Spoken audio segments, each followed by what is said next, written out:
अब शहनवाज जी के पास जाऊंगा। शहनवाज जी, आपको अगर मैं सिर्फ अभी तक की तैयारी देखें तो बीजेपी और समाजवादी पार्टी, चलिए अंदरूनी लड़ाई है कि नहीं गठबंधन के अंदर या उनके सहयोगियों के अंदर, मेरा आपको जमीन पर अभी देख के क्या लग रहा है? 24 देखिए वो क्या जो लोकसभा का माहौल है वही है कि कुछ चेंज आया है? यूपी की बात जो कीजिए। एक कहावत है ना पुष्कर जी, दूध का जला छाछ भी फूंक फूंक के पीता है। तो भारतीय जनता पार्टी को ये पता है कि जो झटका लगाया है, अगर तैयारी पूरी नहीं करेंगे तो नुकसान हो जाएगा। तो तैयारी की जहां तक बात है तो ये तो बात सही है कि भारतीय जनता पार्टी काफी आगे है समाजवादी से। जैसा अशोक यादव जी ने कहा, हो सकता है कि वो काम कर रहे हो लेकिन वो प्रचार उतना नहीं कर पा रहे हो। लेकिन राजनीति में चर्चा, प्रचार और खर्चा, इनका बहुत महत्व होता है। अगर चर्चा में ही नहीं रहेंगे तो आगे लीड कर पाना थोड़ा मुश्किल हो जाएगा।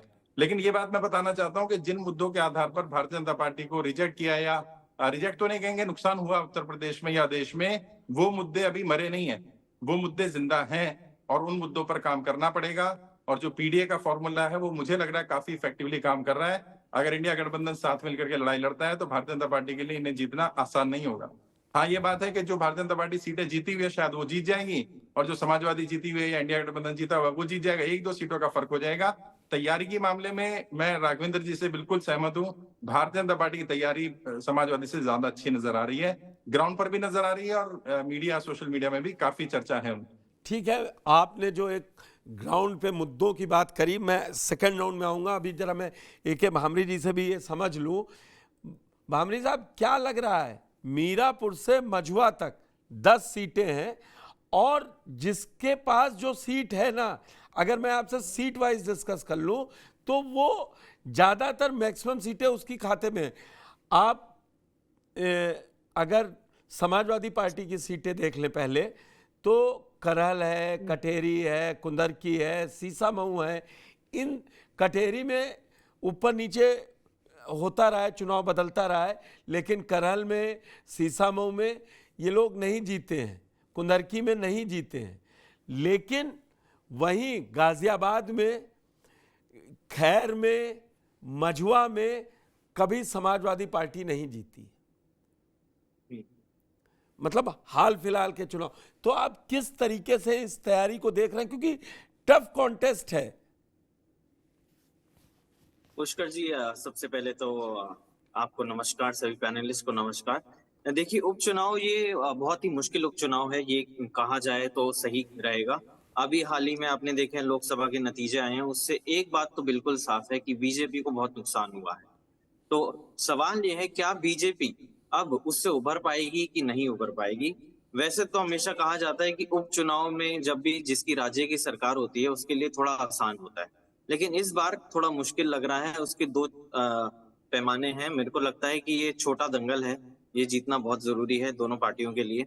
और सबसे पहली बात कि बीजेपी के कार्यकर्ता कहीं ना कहीं खुद भी नाराज हैं, ये भी एक बहुत बड़ी वजह बन सकती है। अब मुझे लगता है चुनौती यहाँ दोनों पार्टियों के लिए सेम है, बीजेपी के लिए भी सेम है और सपा के लिए भी सेम है। क्यों? पार्टी में करंट बनाए रखना। तो आपको ये देखना है कि पार्टी, आपकी जो सांठगांठ है, आपकी प्रतिष्ठा है, वो बनाए रखनी है। जहां तक आपने सीटों की बात कही, तो मुझे लगता है जिसकी कंफर्टेबल मेजोरिटी होती है उसके लिए एक फॉर्मेलिटी होती है। उपचुनाव हमेशा से यही रहा है, पिछले आप 5 दशकों से देखो तो यही रहा है। अब अगर आप सीटों की बात करते हैं तो मैं कहता हूँ करेल सीट पे आप देखिए अखिलेश यादव जी खुद भी एमएलए रहे हैं, और अब वो चाहते हैं कि उनके परिवार की है पास ही ये सीट रहे। तो मुझे लगता है तेज प्रताप जी इस सीट से जरूर कंटेस्ट करेंगे, तो ये सीट बीजेपी के लिए मुश्किल है। दूसरी मिल्कीपुर की अगर हम सीट की बात करते हैं तो वहां भी आप देखिए अयोध्या से जो अवधेश प्रसाद जी हैं, एमएलए रहे हैं 9 बार। तो यहाँ पे भी समाजवादी का यही रहेगा कि अजीत प्रसाद जी के बेटे को उतारा जाए, नहीं, या फिर अवधेश और प्रसाद जी के बेटे अजीत प्रसाद। हाँ हाँ हाँ जी, हाँ जी। मुझे लगता है ये दोनों सीटें बहुत मुश्किल हैं बीजेपी के लिए जीतना। अगर सीसमाओं की सीट की आप बात करें, वहां भी एक इरफान सोलंकी जी हैं, देखिए आप, उनको कन्विक्शन हुआ है, उनको सजा हुई है। उनकी तो पत्नी यहाँ पे चुनाव लड़ने जा सिंपैथी, रही है। करेक्ट, उनके सिंपैथी वोट को गैदर करने के लिए ये सीट इरफान की फैमिली को दी जा रही है। अब चौथी सीट पे आए, ये चौथी सीट है कुनारकी की सीट, मुरादाबाद में आती है।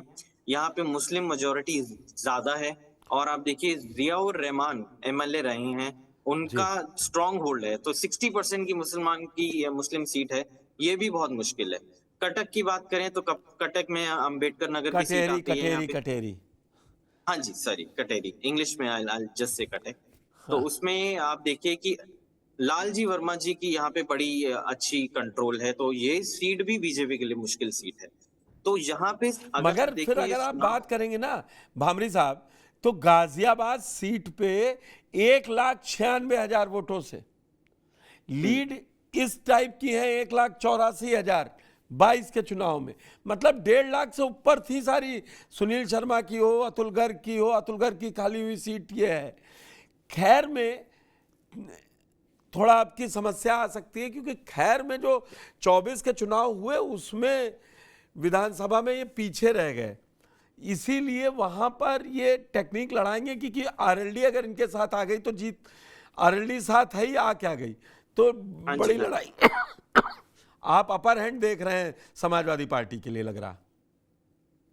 नहीं, मुझे लगता है कि देखिए अभी हम बीजेपी की और समाजवादी पार्टी की बात कर रहे हैं, लेकिन बीएसपी की कोई बात नहीं कर रहा।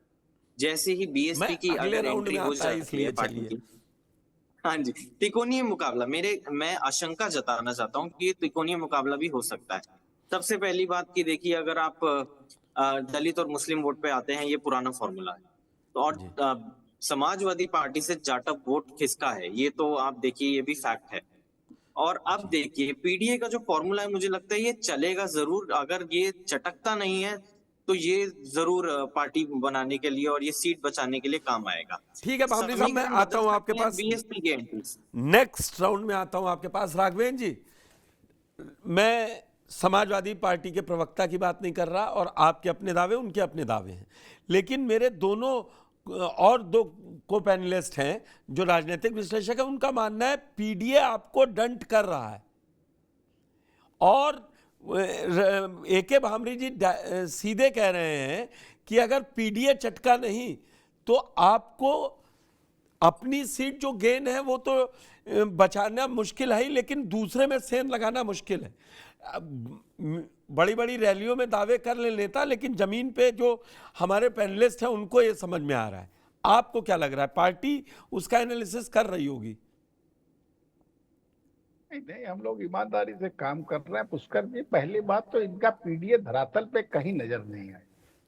ये बात अलग है, लोकसभा चुनाव जो एक बहुत बड़ा क्षेत्र होता था, प्रधानमंत्री चुनने का चुनाव था, देश की सरकार बनने का चुनाव था, तो कहीं ना कहीं लोगों ने संविधान बदल देंगे, लोकतंत्र खत्म हो जाएगा, इस प्रकार की बातें, का आरक्षण समाप्त होगा, इस प्रकार की बातें करके उत्तर प्रदेश की जनता को कहीं ना कहीं थोड़ा सा भ्रमित करने का कार्य किया, जिसका मैं लाभ बीच में इनको रोकूंगा, मिला। आप बोल रहे हैं फिर मैं बीच में रोकूंगा। आप आरक्षण की बात कर रहे हैं, वो लेटरल एंट्री अभी ले आएंगे। मैंने अशोक यादव बोले इससे पहले ही आप, फिर लेटरल एंट्री में आपने क्यों ऐसा निकाला कि नहीं था?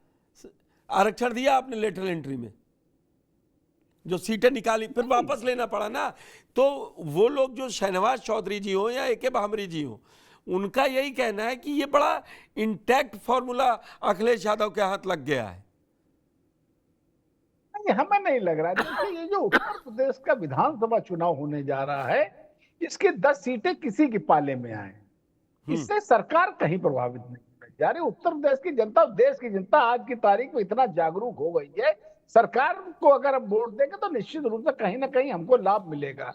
अगर समाजवादी पार्टी के प्रत्याशी को जिता देंगे तो कहीं ना कहीं उनको नुकसान होगा। आज की तारीख में इतना विवेक हर व्यक्ति के पास है, पुष्कर जी निश्चित रूप से विवेक के साथ उत्तर प्रदेश की जनता वोट देगी और सरकार के साथ खड़े होगी, क्योंकि उनको लाभ, जितना भी लाभ सरकार के माध्यम से हो सकता है, विपक्ष के माध्यम से नहीं हो सकता। ये बात बिल्कुल सोची समझी बात है। आज की तारीख में उत्तर प्रदेश के मुख्यमंत्री जी हो, चाहे देश के प्रधानमंत्री जी हो, चाहे उत्तर प्रदेश के हमारे बड़े बड़े नेता हो, वो बहुत ही ईमानदारी से लगे हुए हैं। हमारी जो 10 सीटें जो उत्तर प्रदेश के, माननीय योगी आदित्यनाथ जी हर सीट में पिछले 3 महीने में कहीं ना कहीं किसी न किसी रूप से जा चुके हैं वहां, और हमारे जो मंत्रीगण लगे हुए हैं और हमारी निचली इकाई तक, और हम लोग सदस्यता के माध्यम से वहां ईमानदारी से काम कर रहे हैं। देखिए, अभी हमारे सदस्यता अभियान पे आपके सवाल उठा दिया कि वायरल हो रहे हैं वीडियो कि मोबाइल छीन लिया, बना लिए। नहीं नहीं, ऐसा नहीं। ये बताइए, कोई जबरदस्ती किसी को बना सकता है सदस्य? ये तो हमें लग रहा है ये बात कहना उचित नहीं है। भाई अशोक यादव जी को लाया जाए जरा स्क्रीन पे। अशोक यादव जी, भारतीय जनता पार्टी ने पुष्कर जी 10 करोड़ का लक्ष्य रखा है क्या समाजवादी पार्टी इसकी चौथाई तक के वोट सदस्य बना सकती है? ये लोग सदस्यता अभियान के नाम पर कुछ नहीं करते। देखिए फिर मैं क्या व्यक्तिवादी फिर ये राजनीतिक दल है? सदस्यता देखिए, अभियान पुष्कर जी, ये पुष्कर जी, पार्टी बात का होने अपना दीजिए। कार्यक्रम है। पुष्कर जी, बात होने दीजिए ना। आरोप लगाना बड़ा आसान होता है, इनके यहाँ इस प्रकार का कभी कोई अभियान चलाया ही नहीं जा सकता है, क्योंकि व्यक्तिवादी राजनीतिक दल है। अगर इस संगठन में चुनाव करा लेंगे, ईमानदारी से करा देंगे, तो अखिलेश यादव बाहर हो जाएंगे। एक व्यक्ति की राजनीतिक पार्टियां भारतीय जनता पार्टी की विचारधारा, भारतीय जनता पार्टी के तौर तरीकों को बिल्कुल स्वीकार नहीं कर सकती है। पुष्कर जी, हमारे यहाँ पार्लियामेंट्री बोर्ड है, सेंट्रल पार्लियामेंट्री बोर्ड है, क्या इनके यहाँ है? मैं एक वो देखिए वो क्षेत्रीय पार्टी है, फिर आप इनके यहाँ है? आप 30 आज कितने साल पुरानी पार्टी है, कैसी बात कर रहे हैं आप? 50 साल होने जा रहे हैं आपको, 25 कैसी बात कर रहे हैं आप? नहीं, हम सही बात कर रहे हैं पुष्कर जी। एक मिनट, मैं अशोक यादव जी को लाना चाहूंगा। अशोक यादव जी कुछ भी कहें, इनके अखिलेश यादव को लेस कर दीजिए, पार्टी शून्य पर खड़ी नजर आएगी। ये चाहे समाजवादी पार्टी हो, चाहे बहुजन समाज पार्टी हो, और आज की तारीख में कांग्रेस की भी यही स्थिति है। व्यक्तिवादी लोग हैं, व्यक्तिवादी पार्टी है, एक व्यक्ति लेस कर दीजिए, पार्टी शून्य पर खड़ी नजर आएगी। भारतीय जनता पार्टी पुष्कर जी ऐसी नहीं है। भारतीय जनता पार्टी जो है विचारधारा आधारित राजनीतिक दल है, हम लोग विचारधारा के साथ चलते हैं। ठीक है,